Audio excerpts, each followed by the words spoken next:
Ngayong taon, sunod-sunod na mga kaso ng mga nalason dahil sa kontaminadong pagkain. Nito lamang July 4, 7 estudyante sa bayan ng Oton sa Iloilo ang naospital dahil sa pagkain ng jelly roll. June 2 naman ang isugod rin sa ospital ang mahigit 100 estudyante sa San Carlos, Pangasinan dahil sa pagkain ng expired na candy.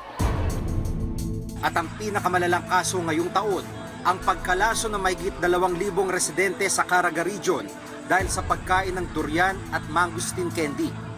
Ang maliit na candy, malaki ang naging pinsala. May nagbenta sa amin, puro babae. Sabi niya, pang tuition lang daw.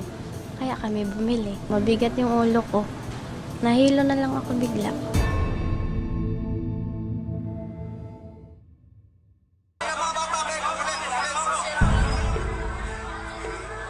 Sa videong ito makikitang nagsisiksikan sa isang ospital ang daan-daang estudyanteng nalason sa candy. Nakabalik na sa pag-aaral ang ilang biktima habang patuloy na ginagamot ang ilan sa kanila. Masakit sa loob kasi yung anak ko, wala kaming pera, mahirap lang kami. Sana huwag nilang ulitin yun. Maraming mga katulad ko madadamay at mapopoison. Hinuli ang 9 na taong nagbenta ng durian candy sa mga paaralan. Pero ang tinuturong pinanggalingan ng nakalalasong candy, 2 pagawaan sa Davao City.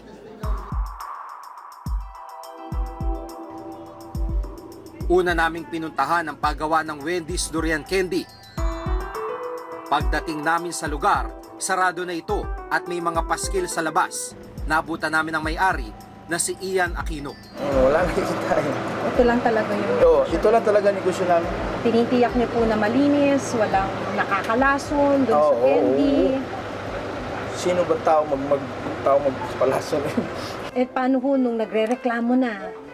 Marami nang nagre-reklamo na ano daw sila, na food poison. Paano ho kayo nag-react nung mga panahon na yun?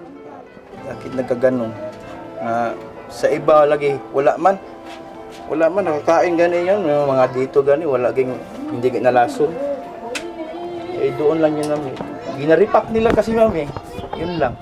Ayon sa may-ari, bulto-bulto ang in-order sa kanila ng mga retailer nila sa Surigao del Norte, Surigao del Sur, Agusan del Norte at Agusan del Sur.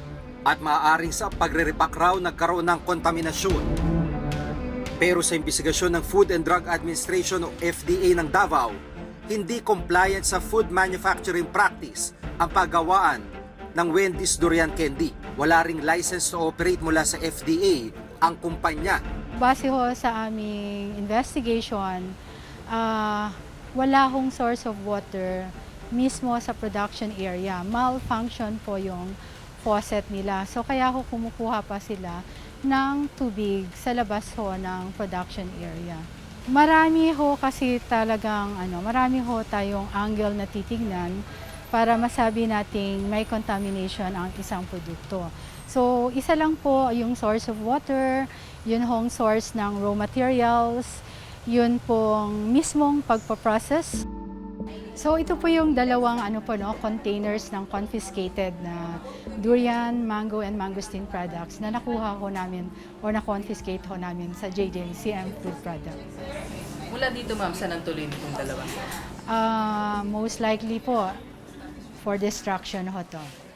Ayon sa pagsusuri ng Food and Drug Administration, kumpirmadong nakontamina ng Staphylococcus ang mga naturang durian candy. Nakita ng pathologist namin si Dr. Lim Tangkoy na it was a staphylococcus siya. So it's more sa bacterial. It could be sa handling, preparation ng food. Pwede siya yung parang yung expired na rin, pero it's more sa hygienic na practice nung nag-prepare. Bukod sa JJCM Food Corporation Durian Candy, pansamantalang ipinatigil rin ng Task Force Durian ng PNP Davao ang operasyon ng Blessis Durian Candy. Posible raw kasi na kabilang ang kanilang produkto sa lumason sa mga residente ng Caraga Region. Tumangging humarap sa kamera may-ari ng Blessis Durian pero iginit nilang malinis ang sistema nila sa paggawa ng candy at kumpleto sila sa business permit. Bukod sa kontaminasyon, naging mainit na issue din ang bentahan raw ng peking produkto sa merkado, gaya ng di umano'y fake rice. Una itong napabalita ng magreklamo sa National Food Authority ang mag-asawang nakabili umano ng synthetic na kanin mula sa isang karinderya. Hindi raw nila naubos ang kanin kaya ibinalot ito sa plastic at inilagay sa refrigerator. At makalipas raw ang 2 araw, nagmistula raw styrofoam ang kanin. Sa inisyal na pagsusuri, sinabi ng Food Development Center at Food and Drug Administration na kontaminado ng dibutyl phthalate at 2 iba pang uri ng kemikal na ginagamit sa paggawa ng gamot at plastic ang sinasabing fake rice. Di man agad nakamamatay, nakasasama pa rin sa kalusugan kung pangmatagalan itong kakainin. Sinimulate natin using, in-approximate natin including yung material na ginamit niya, pati yung bigas na ginamit niya. At bukas isasubject natin, isasubmit natin sa Ateneo for lab tests. Sinadya ng Reporter's Notebook sa Davao City ang bigasan kung saan daw nabili ang sinasabing fake rice. Nakausap namin ang may-ari ng tinuturong bigasan, si Noel Canencia. Nagbebenta ba kayo Hindi ng talaga, kontaminado? never talaga. Kasi yung supplier ko naman, ang legitimate talaga. Malaking ano yan, malaking miller sa Tagum. Tsaka ito yung mga sako nila. Lahat ng bigas doon nyo. Oo, since July 13 ata, doon ako kumukuha. Doon sa Tagum. At saka imposible naman, ma'am. Sa dami kong customer dito, kahit magtanong kayo dito sa mga kapitbahay, bakit sila lang nakabili 10 kilos lang sa dami kong customer? O yung iba, wala mga reklamo. Oo, ganun. Sa 6 na taon po na nagbebenta kayo ng bigas. Wala talaga. Ngayon lang talaga na-drag yung pangalan ko. Wala raw katotohanan ang ibinibintang na siya ang pinagmulan ng kontaminadong bigas. Yun yung teorya ng iba dito, sinisiraan ako, ganun, kasi malakas yung ano ko. Noong July 3, kumuha ang mga investigador ng mga rice samples mula sa tindahang ito. Pero lumabas na negatibo sa contaminants ang mga ito matapos isailalim sa lab testing. Ayon sa Special Interagency Task Force na binuo para imbestigahan ang di umano'y fake rice sa merkado, walang peking bigas sa Davao City. Nasabi raw nila ito base sa random sampling sa mga tindahan at bigasan sa Davao City. Malamang ay nakontamina ang nauna ng inireklamong kanin dahil mishandled ito at hindi sinadyang lagyan ng kemikal. Duda ng mga investigador, ito ay dahil matagal binalot sa plastic ang kanin. Sa palengke tayo bumibili ng ating mga pagkain. Ang problema, may mga palengke na hindi naman kaaya-aya yung amoy pati itsura na hindi naman dapat. Dahil may mga regulasyong itinakda para panatilihing malinis ang mga lugar na pinagbibilhan natin ng pagkain.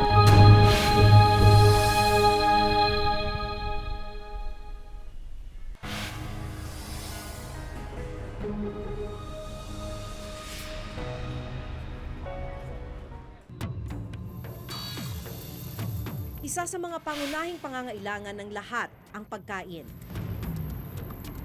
Pero minsan dahil sa matinding gutom, hindi na naiisip ng ilan ang panganib na dulot ng pagkain mula sa maruruming lugar. Ang mahalaga, malamnan ang kumakalam na tiyan. Gaya na lamang ng pamilya ni John Lloyd. Namumulot sila ng mga itinapong gulay sa Divisoria at maging ng pagpag o tirang pagkain mula naman sa mga restaurant. Pangangalakal ang kinabubuhay ng mga magulang ni John Lloyd. At dahil madalas ay kapos ang kinikita, wala silang magawa kundi magtiis sa tira-tirang pagkain. Isa lang ang pamilya ni John Lloyd sa iba pang hindi alintana ang panganib na dulot ng pagkain mula sa basura. Malinaw na may banta ng kontaminasyon ng lason sa ating mga pagkain. Ang tanong, nababantayan ba ang mga lugar kung saan nanggagaling ang ating kinakain? Kaliwat kanan ang mga basurang nakakalat, bukod pa riyan ang mga dagang balik-balik sa mga paninda. Paano kung ganito ang pinagkukunan mo ng pagkain? Pinuntahan ng Reporter's Notebook ang 2 pinakamalaking palengke dito sa Quezon City.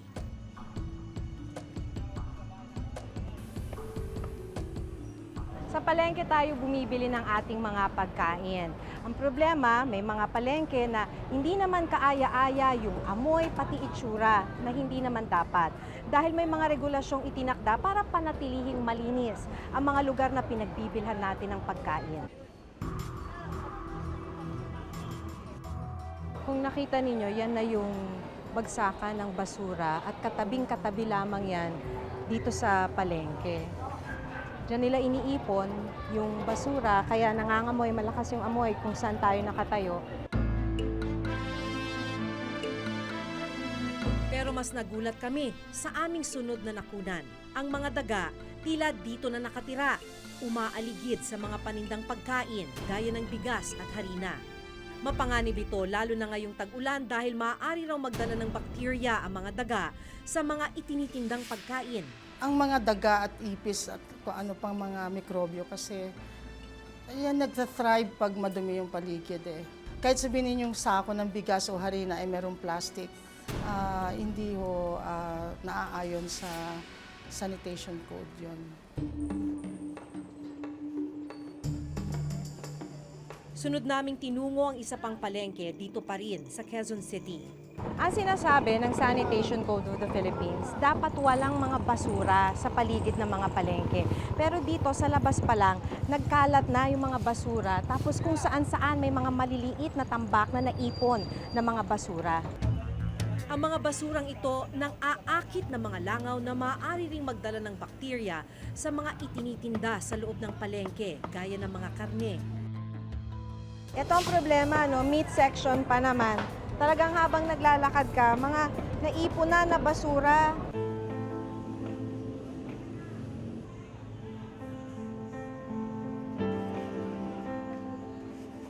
Mababaw, makipot, tapos nababarahan pa ng mga basura, yung mga drainage.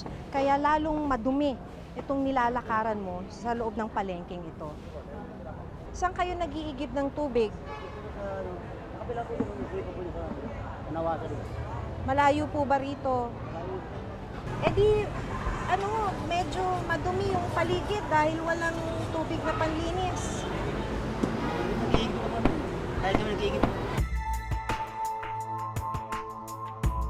Pinuntahan na namin ang Sanitation Department ng Quezon City upang matanong kung bakit marumi at hindi kaaya-aya ang kalagayan ng dalawang palengkeng aming binisita. Meron po silang mga documentary requirements na pinapakita that they are being serviced by this and that pest control company. No? And sa dami po kasi na iniikot na ating mga inspector, hindi naman po na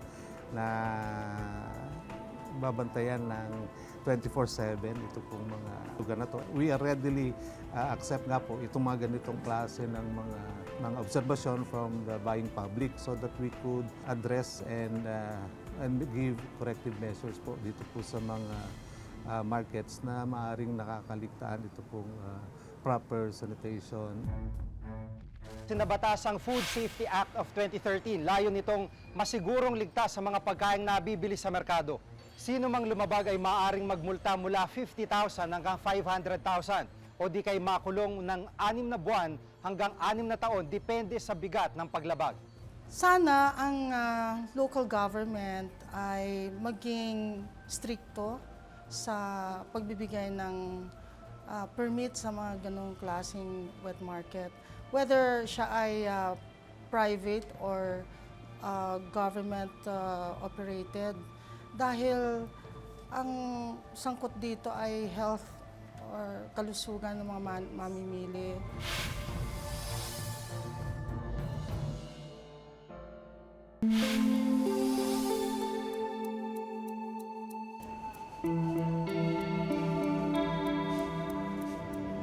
Mula sa palengke na aming binisita, hanggang sa mga pinagmulan ng mga di umano'y nakalalasong pagkain. Malinaw na kulang ang pagbabantay ng mga otoridad dahil marami sa mga business operator ay nakalulusot sa kabila ng hindi pagsunod sa regulasyon.